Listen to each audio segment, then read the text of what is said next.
Happy Earth Day! It's the hippie holiday where we're supposed to think about the planet Earth and how we can protect it. And since this Earth Day falls on a Saturday, I've decided to suspend Money Month for a week and review a more suitable tune. So grab your capes and put on your tights. This one's a super tune!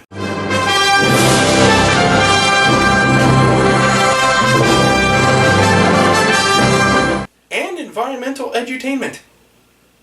I hate that word. Is this show as bad as other fun-educational programs? Find out after the credits when I review the superhero created by Greenpeace. I'm serious. Captain Planet and the Planeteers.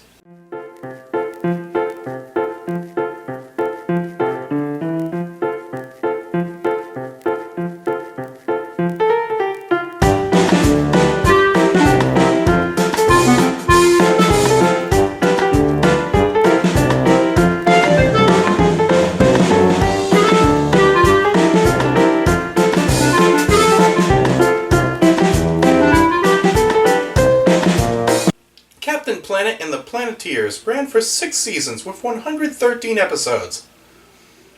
Starting in 1990, it was managed by Edutainment until the end of its 3rd season in 1992.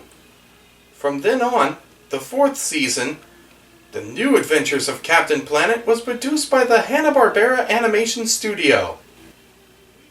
Wait a minute. Captain Planet is a Hanna-Barbarian? Ha! Hoo! Ha! Row, raggy! Yes, indeed.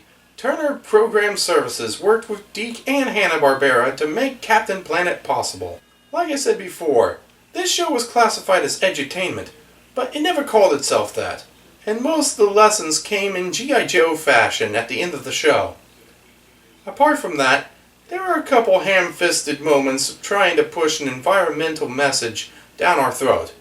But let's not waste any more time. Our planet needs us. Our world is in peril. That's pretty much what I just said. Anyway, Gaia, the Spear of the Earth, voiced by Whoopi Goldberg, has had enough of the damage done to, well, her, and seeks out 5 teenagers with attitudes. Sorry, I had to make a Power Rangers reference after last week's episode. To each of these kids, Gaia gave magic rings containing the primal forces of nature. Watch from Africa with the power of Earth. Oh, okay, cool. Moving dirt and rock around. That has a lot of potential as a superpower. From North America, Wheeler with the power of fire. Joey Wheeler? Yeah? I kid, but is that it? He shoots fire from the ring? That... nothing else? Well, at least it's hot enough to melt concrete, but still. From the Soviet Union, Minka with the power of wind. Ooh, this dates the cartoon. Yeah, there's no Soviet Union anymore. They could have just said Russia. Oh well. From Asia, Yi with the power of water. Asia? Not getting more specific? You know, a good portion of the Soviet Union was in Asia. Anyway, with the name Gi, I'd say probably China, but I could be wrong and I apologize if I am and I don't want to offend anyone. So I'm just going to move on because this whole section is flailing. And from South America, Mati with the power of heart. Well, apparently, the team's got heart. Sorry, I had to. A lot of people joke about Mati, claiming his power is useless. Those people are idiots. Mati is terrifyingly powerful. He has the ability to telepathically command animals, communicate with them, and even take over and change the minds of people. He's got a Care Bear stare and a ring, in addition to being Aquaman for all animals. Mati deserves a lot more respect than he gets. When the 5 powers combine, they summon Earth's greatest champion, Captain Planet. Who is vastly superior to them in every way. Seriously, he can outfire Wheeler, outwind Linka, and so on. With him being their powers magnified, sometimes I wonder why they don't just let their powers combine from the start. Nevertheless, Captain Planet is our hero. Gonna take pollution down to zero. Do you hear that, guys? We can make as big a carbon footprint as we want. Captain Planet will make it all better. Actually, pollution hurts Captain Planet, so that's an even harder task than it sounds. Still, I think we can do it. Elemental powers and all. Well, we all know about the heroes. As we all know, where there are heroes, there are also villains. Hoggish Greedly. If that doesn't scream capitalist pig, I don't know what does. No special powers, he's just a pig-faced land developer who simply just wants more. Verminius Scum, a rat-like monster man who lives to spread disease and blight. Speaking of blight, Dr. Blight, a biophysicist and genetic engineer with the looks of a supermodel, except for her unfortunately half-melted face. Still, not too bad looking. Her experiments are often immoral or use unethical methods, usually both. She has a robot computer assistant named Mal, voiced by Tim Curry. Duke Nukem. No, not that Duke Nukem, but the confusion did lead to a court case. The courts ruled it as an amazing coincidence and the case was thrown out.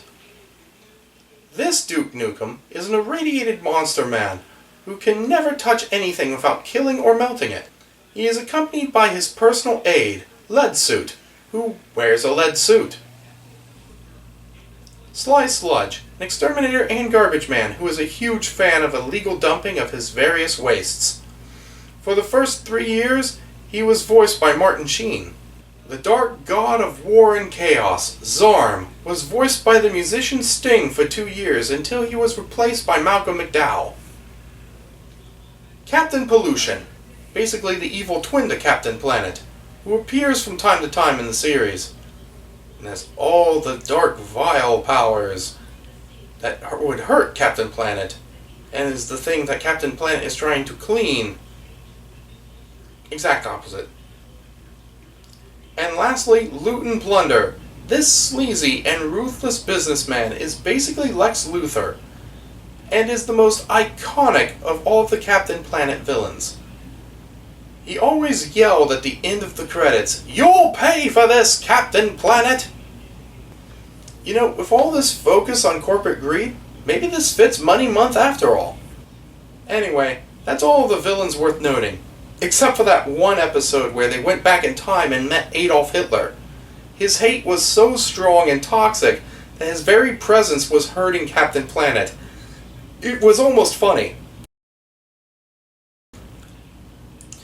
With that, I'll let this go. What does the fox say? Despite the star-studded cast, Captain Planet was only able to last 6 seasons. But you know, that's good enough. He was enjoyable enough to watch regularly, and had a good message. Sure, it got corny at times, but what 90s show didn't? You know, as far as environmental propaganda goes, this one was at least worth watching. If you're a modern cartoon viewer, you might not have the tolerance for this show's campiness. This show is full of, what do they call it nowadays? Cringe. For everyone else, I recommend it.